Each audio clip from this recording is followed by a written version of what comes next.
অসৎ পথে চললে পরিণাম খারাপই হবে।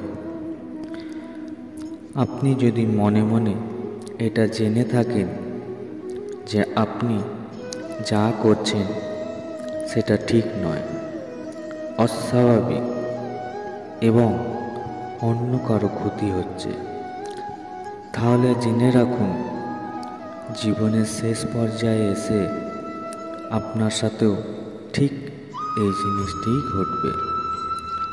সেই জন্য খারাপ কাজ করার কথা মনে আনাও উচিত নয়। রাগ মানুষের থেকে সব কিছু কেড়ে নেয়, কিছু ফিরিয়ে দেয় না। সর্বদা মনে রাখবেন, রাগের থেকে ভ্রমের সৃষ্টি হয়, ভ্রম থেকে মনে ভয় সৃষ্টি হয়। যখন মনে ভয় সৃষ্টি হয় তখন সুবুদ্ধির বিনাশ ঘটে এবং ঠিক ভুল জ্ঞান লোপ পায়, আর এরপরই মানুষের পতন ঘটে।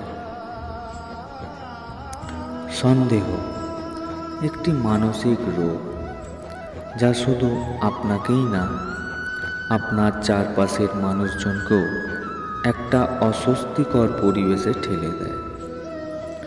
অহেতুক সন্দেহ সম্পর্কে ভেদাভেদ সৃষ্টি করে। গীতায় বলা আছে, যে ব্যক্তি সন্দেহপ্রবণ হয় সে ইহলোক কিংবা পরলোক কোথাও গিয়ে শান্তি পায় না। সন্দেহ শুধু অশান্তি ডেকে আনে জীবনে। কারো থেকে কখনোই বেশি কিছু প্রত্যাশা রাখবেন না।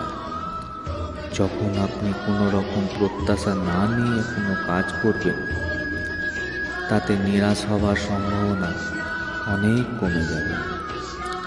আমাদের জীবনে মোটামুটি সব সমস্যার প্রত্যাশা জড়িয়ে আছে।